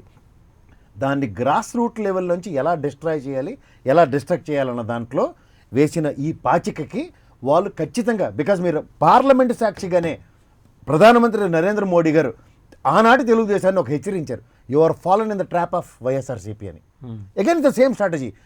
Telugu Desam again fallen in the trap of YSRCP in the sense ఒక వ్యక్తి ఎవరైతే ఉన్నారో ఆ వ్యక్తి చేస్తున్న ఒక ప్రక్రియకి ఒక బాట క్రియేట్ చేశాడు. ఆ బాటలో వీళ్ళు ఏంటంటే అదేదో మంచి బాట అనుకుని నడుచుకుని వెళ్తున్నారు. అది ఎక్కడికి మిస్లీడ్ చేస్తుంది. అది ఆ మిస్లీడ్ చేసే ప్రక్రియ ఏంటంటే ఇందాక పార్సాద్ గారు కూడా చాలా మంచి మాట చెప్పారు. కోర్టులు వాళ్ళ పని వాళ్ళు చేసుకుంటున్న తరుణంలో వీళ్ళకి ఎక్కడ మైలేజ్ పోతుందో, ఎక్కడ వీళ్ళకి న్యాయస్థానాలు వాళ్ళ పని సక్రమంగా చేసే ధర్మం 4 పాదాల మీద నిలబడిందే అన్న ప్రస్తావన ఎక్కడ వస్తుందో అని చెప్పి అవుట్ ఆఫ్ ద క్యూరియాసిటీ అన్నమాట ఈ ప్రత్యక్షంగా ఈయన ఒక కేసు వేసేసి నా వల్లనే వచ్చిందంటే ఏమిటవుతుంది? అవుట్కమ్ లేదని ఇక్కడ ఉన్న మా 4గురిలో 3 అనాలిసిస్ ఖచ్చితంగా రాదనే వస్తుంది. అవుట్కమ్ లేని సిచ్యువేషన్కి ఎవరు మళ్ళీ ఏమవుతుంది? It again mislead to Telugu Desam. They are in dilemma ఏంటంటే ఒక సక్సెస్ చూసిన ఈయనకి ఏదో కేసు అయిపోయింది వెళ్ళిపోతారు జైలుకి అనుకుంటే మళ్ళీ ప్రస్థానం మళ్ళీ మొదటికే వస్తుంది. ఆ మొదటికి వచ్చే ప్రక్రియకి ఎవరు డ్రైవ్ చేస్తున్నారు అన్నదే ఇక్కడ అందరూ ఆలోచించవలసిన విషయం. ఆ డ్రైవ్ చేస్తున్న వాళ్ళు డ్రైవింగ్ సీట్లో ఉండి కరెక్ట్గా బండి నడిపిస్తున్నారు. ఈ మధ్యలో వెనకాల గూడ్స్ బండి అనుకోండి, వెనక గార్డ్ పొజిషన్ ఉన్న వాళ్ళు ఏం చేస్తారంటే నేను డ్రైవర్ని అని చెప్పి మిస్లీడ్ చేసి ముందుకు వస్తున్నాడు. ఆయన వచ్చింది దేనికి? సిగ్నల్ అందుకోవడానికి. గార్డు డ్రైవర్ అవ్వట్లేదు ఇక్కడ, గార్డు సిగ్నల్ తీసుకోవడానికి వస్తున్నాడు. పొరపాటున ఏంటంటే సిగ్నల్ తీసుకుని ఏదో డ్రైవ్ చేసేసారు అనుకుని గాబరాపడి స్టీరింగ్ ఆయన చేతిలో పెడితే ఇది డైరెక్షన్ అంతా ఎక్కడికి వెళ్తుందంటే మహాభారత ప్రస్థానం మళ్ళీ మొదటికి వస్తుంది. కురుక్షేత్రం జరుగుతుంది. అదే ఎలక్షన్ అంటాను నేను. కురుక్షేత్రం ఎలక్షన్ ఏంటంటే నాటి 151 ఇక్కడ 175 అవుతుంది. తర్వాత వైఎస్ఆర్సీపీకి మళ్ళీ నేషనల్ లెవెల్లో బీజేపీ వచ్చేసింది అనుకోండి, వైఎస్ఆర్సీపీకి ఈ ప్రాబ్లం వస్తుంది మళ్ళీ. ఎందుకంటే తెలుగుదేశం మూలాలు కదిలిపోతాయి. ఏ సమస్యను అయితే face YSRCP down the line face చేస్తుంది. కానీ అది ఇప్పుడు కాదు. వాళ్ళు ఫస్ట్ 4 ఏళ్ళు చూడండి చాలా మంచి లగ్జరియస్ మూమెంట్లో ఉన్నారు. ప్యాకేజ్ అనగానే ప్రత్యేక హోదా అనగానే లేదు ప్యాకేజ్. వాళ్ళు ఎలా పాపం చంద్రబాబు నాయుడు గారు ఒక ట్రాన్స్లో పడిపోయారు చూడండి. మనిషి అంత మనిషి ప్యాకేజ్ ఔన్నత్యాన్ని కూడా కించపరిచి మాట్లాడి లేదు హోదా బదులు ప్యాకేజ్ వస్తే చాలు అనుకుని ఆ లెవెల్ ట్రాన్స్లోకి తీసుకెళ్ళిపోతారు. ఆ ట్రాన్స్లో ఉన్నప్పుడు ఏంటంటే ఇతిగతులు ఏమి ఉండవు. అందులో ఇంకా మా జగన్మోహన్ రెడ్డి గారు ఇంకా అమాయకులైన పాపం తాడేపల్లి భవనంలో ఉన్నారు. ఆయన ఇంకా చంద్రబాబు నాయుడు 4 పక్కన ఇటు తిరిగి 4 సార్లు ఢిల్లీ వెళ్ళి వచ్చి ఏదో జరుగుతుంది అనుకుని తెలుసుకుని లోపుగా ఆ తీవ్ర పరిణామాలు ఎదుర్కొన్నాడు. ఇక్కడ ఏంటో పాపం ఈయన దీనికే ప్రస్థానించుకున్నాడు. ఈయనకి ఇంకా అంత తెలీదు. ఈ 5 ఏళ్ళు ఆ ట్రాన్స్లోనే ఉంటాడు ఆయన. ప్రైమరీ ఏజెండా ఆఫ్ బీజేపీ ఏంటంటే destroy and destruct Congress and regional parties. First ఇప్పుడు ఏంటంటే సక్సెస్ మాడ్యూల్లో ఉన్న వైఎస్ఆర్సీపీని చంకలు ఎత్తుకుని తిరుగుతున్నారు. నెక్స్ట్ జరిగేది వాళ్ళకి. అది తర్వాత విషయం. ప్రస్తుతానికి మాత్రం ఇమీడియట్ థ్రెట్ మాత్రం ఇదంతా తెలుగుదేశం పార్టీకే. ఇందులో జరిగే అవుట్కమ్ ఏముండదు. రేపు బెయిల్ కూడా రద్దు అవ్వకుండా, ఒకవేళ బెయిల్ రద్దే నేను ఇందాక చెప్పాను చూడండి, ఖచ్చితంగా he'll be either in Telangana or in రాజమండ్రిలో హ్యాపీగా 3 సంవత్సరాలు గవర్నమెంట్ రూలింగ్లో ఉన్న నాటి చీఫ్ మినిస్టర్ ఇప్పుడు చీఫ్ మినిస్టర్కి జరగబోయే వైభవం ఎలా ఉంటుందో అందరికీ తెలిసిందే కదా. అవుట్కమ్ ఏముంది? మళ్ళీ ఖచ్చితంగా బెయిలే. లల్లూ ప్రసాద్ యాదవ్ గారి గురించి ఇందాక పార్సాద్ గారు చాలా బాగా చెప్పారు. వాళ్ళ అబ్బాయి తేజస్వి యాదవ్ అతి దగ్గరలో గవర్నమెంట్ ఫామ్ చేయబోతుండే. ఆ థ్రెట్ కూడా ఉంది, మీకు టెన్షన్ పడకండి. ఇక్కడికి వచ్చేసరికల్లా ఏమవుతుందంటే మళ్ళీ నేను ప్రస్తుతం ఇక్కడికి వచ్చేసరికల్లా సిబిఐ కేసు ఎవరి వల్ల అంటే వీళ్ళు సో కాల్డ్ చెప్తున్న క్విట్ ప్రోకో అన్నదాన్ని ఎస్టాబ్లిష్ చేయగలగాలి. ఎందుకంటే ప్రలోభాలకి లోనే నాటి ఐఏఎస్ ఆఫీసర్లు అందరూ బెంచ్ మీద ఢిల్లీలో ఉన్న వాళ్ళందరినీ తీసుకొచ్చి ఇక్కడ మళ్ళీ పోస్టింగ్లు ఇస్తున్నారు. ఏది సిబిఐ కేసు జాయిన్ అవుతుంటే మళ్ళీ దాన్ని ఆల్రెడీ ఈయనే ప్రొవోకింగ్గా మళ్ళీ ఆల్రెడీ ఆ రెండిట్లని చెప్పేస్తున్నారు. ఇది ఇది ఇది ఇది ఇది జరిగిపోయి అంటే ఏంటి? సిబిఐ కోర్టు కూడా ఒక డెసిషన్ తీసుకోవడానికి ఛాన్స్ లేకుండా ఇది ఆల్రెడీ చెప్పేశారు కదండి. మళ్ళీ ఏం చెప్తారు? మా పని మేము చేస్తున్నాం, సెంట్రల్ గవర్నమెంట్ డైరెక్షన్లోనే వస్తున్నాయి కదా. నీ ఎన్సీఆర్టీ కేసుల సంగతి ఏదో మాట్లాడు బాబు. ఫస్ట్ ఇక్కడ ఉన్న కేసుల గురించే కదా వెళ్ళి గబగబా వెళ్ళి జాయిన్ అయిపోయారు అందరూ.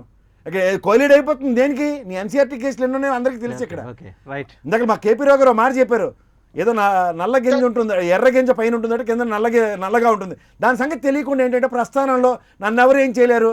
ఇక్కడ ఏంటి ఆర్ఓసీ ఉంటుంది, ఎవరికి తెలియదండి, అందరికీ తెలుసు ఆర్ఓసీ ఉంటుందని, ఎన్సీఆర్టీ ఉంటుందని కూడా మాకు తెలుసు. ఏమవుతుంది? ఎవరి పని వాళ్ళు చేసుకోలేదు. ఎవరి పని వాళ్ళు చేసుకో ఏం చేస్తారు? వెంకటరెడ్డి మీరేం చేయనివ్వరు కదా. వెంకటరెడ్డి గారు ఆయన పని ఆయన చేయనివ్వకుండా ఏం చేస్తారు? ఎన్సీఆర్టీ ఉందని కూడా మీకు తెలియట్లే. తిరిగి మీరు ఎవరు కేసు పెడతారంటే మీరు వాళ్ళు క్విట్ ప్రోకో. ఇక్కడ మీరు గమనించండి సార్, ఆయన మీద ఎన్సీఆర్టీ కేసులు ఉన్నాయి. ఈ వైఎస్ఆర్సీపీ నుంచి అయినా ప్రొవోకింగ్ ఒక కేసు పెట్టారు ఆయన మీద వీళ్ళు రియాక్ట్ అవుతున్నారా? ఇప్పుడు ఎంతసేపు తిట్లు పరిమితం. వెంకటరెడ్డి గారికి మైక్ ఇచ్చారనుకోండి, తిట్లు మొదలెడతాడు ఆయన. వెంకటరెడ్డి గారు తిడితే ఏమవుతుందండి? వెంకటరెడ్డి గారు ప్రజాక్షేత్రంలో ప్రజల ధనం దుర్వినియోగం అయింది. వెంకటరెడ్డి గారు చేరు మీరు చేరు, మేము ఎవరికి చెప్పుకోలేదు. వెంకటరెడ్డి గారు ఇక్కడ మిమ్మల్ని కూడా ఇప్పుడు డౌట్ చేయాల్సిన పరిస్థితి వస్తుంది. రఘురామకృష్ణరాజు విషయంలో మీరు తమలపాకుతో కొట్టినట్టు ఎందుకు వ్యవహరిస్తున్నారు? ఎందుకు ఆయన పట్ల మీకు అంత ఉదాసీనత, నిర్లిప్తత? ఎందుకని ఆయన పట్ల క్రమశిక్షణా చర్యలకి పార్టీ పరంగా సరే అది కూడా తీసుకోలేని ఒక దైన్యంలోకి ఎందుకు వైఎస్ఆర్సీపీ వెళ్ళిపోయింది? దీనికైతే మీరు సమాధానం చెప్పండి. ఇది దైన్యమా ఎత్తుగడ? సార్, జగన్మోహన్ రెడ్డి గారు వైఎస్ఆర్ కాంగ్రెస్ పార్టీ నుంచి సస్పెండ్ చేయాలంటే ఒక నిమిషం పని. రఘురామకృష్ణరాజు మళ్ళీ చెప్తా ఉన్నా. ఒక్క నిమిషం ఎందుకు తీసుకోవట్లేదు? ఒక్క నిమిషం ఎందుకు తీసుకోవట్లేదు? పార్టీ నుంచి సస్పెండ్ చేయాలి అంటే కొన్ని నిమిషం పని. ఏది కానీ 2 సంవత్సరాలు ప్రస్థానం అయింది. ఎప్పుడు ఒక నిమిషం మా పార్టీ స్పీకర్ ద్వారా, మా పార్టీ గుర్తు ద్వారా, మా పార్టీ కార్యకర్తల ద్వారా, మా అధినాయకుడు బొమ్మ చూసి రఘురామకృష్ణరాజు అనే ఒక వ్యక్తి ఎంపీగా గెలిచాడు కాబట్టి ఆ ఎంపీ పదవి పోవాలి కాబట్టి దానికోసం అతని మీద అనర్హత వేయడం ఏమని చెప్పి మేము ప్రొసీజర్ ప్రకారం అడిగాం. అది మీరు గుర్తుపెట్టుకోవాలి. మళ్ళీ దీన్ని మీరు క్యాప్టెన్ కి ఇచ్చారు. ఆంధ్రరాజు తీసుకొని ఇష్టం వచ్చినట్టుగా రెచ్చిపోయేటట్టుగా కారు కోతలకు వస్తే ఒక ఎంపీ అయి ఉండి ఇష్టం వచ్చినట్టుగా లైవ్ లో కూర్చొని వాడు వీడు ఎవడరా ఏం మాట్లాడి నాకు దగ్గర కామన్ సెన్స్ ఉందా? బుద్ధి జ్ఞానం లేకుండా నేను చెప్పినదే ఇవన్నీ వీళ్ళు తిడతారు, ఆయన చర్యలు చేస్తాడు, ప్రజల్ని మిస్లీడ్ చేస్తాడు. ఇది చెప్పండి మీరు. రైట్ వెంకటరెడ్డి గారు ఒక స్ట్రైట్ ప్రశ్న అండి, స్ట్రైట్ క్వశ్చన్. వెంకటరెడ్డి గారు ఒక్క నిమిషం. మీరు ఇంత మీ ఆవేదనని, మీ ఆగ్రహాన్ని వ్యక్తం చేస్తున్నారు. ఎందుకని పార్టీ పరంగా ఆయనకు డైరెక్షన్ వెళ్ళటం లేదు? 2, ఆయనేమో తెలుగుదేశం కన్నా ముందు, లేకపోతే మిగిలిన రాజకీయ పార్టీల కన్నా బీజేపీ కన్నా ముందర మాట్లాడతాడు. తెలుగుదేశం కానీ బీజేపీ కానీ ఆయన భుజం మీద తుపాకులు పెట్టి పేల్చే ప్రయత్నం చేస్తున్నాయి. జగన్మోహన్ రెడ్డికి ఆ విషయం స్పష్టంగా తెలుసు. ఇవన్నీ తెలిసిన తర్వాత అంటే మధ్యలో జనం అమాయకుల? ఒక్క నిమిషం వెంకటరెడ్డి గారు, మధ్యలో జనం అమాయకుల? అంటే రఘురామకృష్ణరాజు వేసిన పిటిషన్ వల్ల ఎండ్ ఆఫ్ ద డే లబ్ధి పొందేది జగన్మోహన్ రెడ్డే లేదా వైఎస్ఆర్సీపీఏ? అంటే జగన్మోహన్ రెడ్డి ఒక రకంగా అవతల తెలుగుదేశంకి బీజేపీకి అవకాశం లేకుండా రఘురామకృష్ణరాజు చేత ఈ క్రీడ ఆడిస్తున్నాడు అనే అనుమానాలు కూడా ఇలాంటి విశ్లేషకులకు లేకపోలేదు. ఏమంటారు? రాజకీయాలు చేసేటటువంటి అలవాటు భారతీయ జనతా పార్టీ తెలుగుదేశం వాళ్ళకి ఉంటాయేమో కానీ మా పార్టీ నికాసుగా రాజకీయాలు చేసింది. ముందొకటి వెనకొకటి రాజకీయాలు చేసే అలవాటు మా దగ్గర లేదు. రఘురామకృష్ణ ఎంపీ పదవి పోయింది, నర్సాపురంలో బై ఎలక్షన్ వచ్చింది. మీరు వెయిట్ చేయండి, అప్పుడు వెయిట్ చేయండి. మళ్ళీ అతను రాజీనామా చేయడు, మీరు సస్పెండ్ చేయరు. రాజీనామా చేయరు, సస్పెండ్ చేయరు. ఆయన మీద ఎన్సీఆర్టీ కేసు ఫైల్ చేయరు. బై ఎలక్షన్ వచ్చింది, వెయిట్ అండ్ సీ. ఆ రోజు రఘురామకృష్ణరాజు ఏం చేస్తారు, ఏం పీకుతారని మాట్లాడుతున్నాడు కదా, ఆ రోజు ఏం జరిగిందో చూడమనండి. రైట్, మంచి పాయింట్ చెప్పారు పార్సాటి గారు. బై ఎలక్షన్ వస్తుందనే ఒక దృఢమైన విశ్వాసాన్ని వైఎస్ఆర్సీపీ వ్యక్తం చేస్తుంది. ఈ బై ఎలక్షన్లో మీరు ఒకప్పుడు బీజేపీదే ఆ సీటు నర్సాపురం, మీరేమన్నా మళ్ళీ మీ క్యాండిడేట్ని నిలబెట్టి మీరు గెలిపించుకుంటారా, లేకపోతే రఘురామకృష్ణరాజు స్వతంత్రంగా నిలబడితే వారికి మద్దతు ఇస్తారా? This is purely hypothetical. మీరు అనొచ్చు ఇది ఊహాజనిత ప్రశ్న అని. ఊహాజనిత ప్రశ్న అయినా రాజకీయ పార్టీగా మీరైతే సిద్ధంగా ఉండాలి కదా, మీరు సిద్ధంగా ఉన్నారా లేదా? భారతీయ జనతా పార్టీకి గెలుపోటములకి సంబంధం లేకుండా ఎన్ని సీట్లు వచ్చినా అన్ని చోట్ల ప్రజాస్వామ్య పద్ధతిలో మా వాదాన్ని వినిపించే దానికోసం మేము ఎప్పుడూ ప్రయత్నం చేస్తూనే ఉంటాం. అది 2 సీట్లున్నా, 182 ఉన్నా, 303 వచ్చినా, రాబోయే దాంట్లో 400 వచ్చినా కూడా మేము ఎక్కడైనా పోటీ చేసేటువంటి దాంట్లో పూర్తి స్థాయిలో చేస్తూనే ఉంటాం. పార్థసారథి గారు మీరు చాలా విలువైన మాట చెప్పారు. పార్థసారథి గారు చాలా విలువైన మాట. 2 సీట్లున్నా, 185 ఉన్నాను. 2 సీట్లు ఉన్నప్పుడు విలువలు ఉన్న రాజకీయ నాయకులు అద్వానీ, వాజ్పేయి లాంటి వాళ్ళు అక్కడ ఉన్నారు. బీజేపీని చాలా దగ్గర నుంచి నిబద్ధతతో పనిచేసిన గొప్ప నాయకత్వం అక్కడ ఉంది. ఈరోజు అంతర్జాతీయంగా ఎంత అపఖ్యాతి పాలవుతున్న నాయకత్వాన్ని ఈరోజు స్పష్టంగా చూస్తున్నాం. అందువల్ల దయచేసి మీరు వాజ్పేయి ఎరాని, అద్వానీ ఎరాని ఈ ఎరాతో కంపేర్ చేసే ప్రయత్నం చేయకండి దయచేసి. ఒక అట్లీస్ట్ అంటే కాంగ్రెస్కి ఇంకా లెగసీ ఉంది. At least leave about Sonia Gandhi, Rahul Gandhi. కాంగ్రెస్కి అటువంటి కమిట్మెంట్ ఉన్న నాయకత్వం ఉంది. చెప్తోంది మన యోగాన్ని వాళ్ళు తీసుకున్నారు. ఈ రోజు వ్యాక్సిన్ పంపించినటువంటి దానికి మనకు జై జయకారాలు మాట్లాడుతున్నారు. సార్ పార్థసారథి గారు ఇక్కడ మీరు ఆ వ్యాక్సిన్ ప్రస్తావన తీశారు కాబట్టి ఒక్క విషయం, చివరికి పాకిస్తాన్ కూడా మన దేశానికి సంబంధించి ఓదార్పు యాత్ర చేస్తానంటే అలా అంతగా అనిపించుకోవాల్సినంత దౌర్భాగ్యం ఇప్పుడు కాంగ్రెస్ రూల్ చేసినప్పుడు కూడా కాలేదండి. పార్థసారథి గారు చివరికి పాకిస్తాన్ ప్రధానమంత్రి భారత్ ను ఆదుకుంటానికి మేము ఉన్నామని ఇమ్రాన్ ఖాన్ అనేంతటి పరిస్థితి కాంగ్రెస్ ప్రభుత్వంలో ఉండగా కూడా ఎప్పుడూ రాలేదు. మీరు అది గమనించండి. మంగోలియా నుంచి, టిబెట్ నుంచి కూడా సాయం అందుకోవాల్సినంత దుస్థితి ఏ రోజు ఈ దేశానికి రాలేదండి. సార్క్ లో సుప్రీం నేషన్ కింద ఉన్న మన దేశాన్ని బంగ్లాదేశ్ బార్డర్ లో మూసేటండి. అది ఎంతకన్నా ఇంకే ఆశ్చర్యపోతాం అంటే చెప్పండి. దేశం యొక్క బంగ్లాదేశ్ గౌరవం బోర్డర్ మూయడం ఏంటండి? Right, గౌరవం right, కేవలం. right, right. గౌరవాన్ని ఈ రోజు యావత్తు ప్రపంచం కూడా భారతదేశం యొక్క శక్తిని గుర్తిస్తా ఉందంటే అది నరేంద్ర మోడీ రైట్ గారి రైట్ ప్రభావం. కేపీ రావు గారు చెప్పండి భారత రైట్ గౌరవం కేపీ రావు గారు తీసుకెళ్లారు. రైట్ కేపీ రావు గారు చెప్పండి కేపీ రావు గారు ఒక్క నిమిషం పార్సారి గారు కేపీ రావు గారు చెప్తారు కేపీ రావు గారు వాజార్ గారు దయచేసి నేను పార్సల్ మీరు ఈ హెల్త్ మీద రేపు ఒకటి పెట్టండి ఫస్ట్ పాయింట్. నెక్స్ట్ నేను చెప్పేది ఏంటంటే మర్రి చెట్టు లాగా పెరిగి ప్రాంతీయ పార్టీలు చంపేసి వాళ్ళకి తగాదాలు పెట్టి లొంగకపోతే ఈడీలో సిబిఐలో బెదిరించి లిస్టులు పెట్టించి వాళ్ళ భయభ్రాంతులు చేసేసి అన్ని రాష్ట్రాల్లోనూ రాజకీయ పార్టీలని వాళ్ళ నాయకులతోనే వాళ్ళ కన్నుల్లో పొడిపిస్తూ ఢిల్లీ నుంచి ప్యాకేజ్ లీడర్లు వస్తారు, వాళ్ళ ప్యాకేజ్ మాట్లాడతారు, ఇక్కడ స్టేట్మెంట్లు ఒకటి ఇస్తారు, ఇక్కడ నాయకులు స్టేట్మెంట్లు ఇస్తారు, మళ్ళీ ఢిల్లీలో ఒక స్టేట్మెంట్లు ఇస్తారు. ఇప్పుడు కూడా చెప్తా, ఆంధ్రప్రదేశ్ లో మీకు డిపాజిట్లు రావు. ఓటుకి ₹1,00,000 మీరు ఖర్చు పెట్టినా కూడా మీకు డిపాజిట్ రావు. దయచేసి స్పెషల్ ప్యాకేజ్ స్పెషల్ హోదాను తీసుకొచ్చి మాట్లాడండి. ఇప్పుడు దయచేసి మాట్లాడమాకండి. నేను మాట్లాడేటప్పుడు మీరు గౌరవంగా ఉండండి, మీరు మాట్లాడేటప్పుడు నేను గౌరవంగా ఉంటున్నా. అది కొంచెం కనీసం మర్యాద పాటించండి. నేను చెప్పిన తర్వాత చెప్పండి, నేను చెప్పిన తర్వాత చెప్పండి, దయచేసి ఆగండి. మీరు అంత చేస్తారు అది చేసావు ఇది చేసావు అంటున్నారు. చాలా సిగ్గుచేటు. భారతదేశంలో కంట్రోల్ చేయడానికి శివాలయం ఎప్పుడో 100 సంవత్సరాల నుంచి మూసుకుపోయి శివాలయం తెరిపించి ఆయన ప్రైమ్ మినిస్టర్ ఆఫ్ పాకిస్తాన్ పూజలు చేస్తారంటున్నాడు మన కోసం. ఇది ఒక సెంటిమెంట్ తో అందరూ మన మీద జాలి చూపిస్తారు. ఇంత జాలిపై దిక్కుమాల పరిస్థితికి తీసుకొచ్చిన పరిస్థితులు ఏంటో చర్చించిన సపరేట్ డిబేట్ పెడదాం. అప్పుడు రండి స్టాటిస్టిక్స్ ఫ్యాక్ట్స్.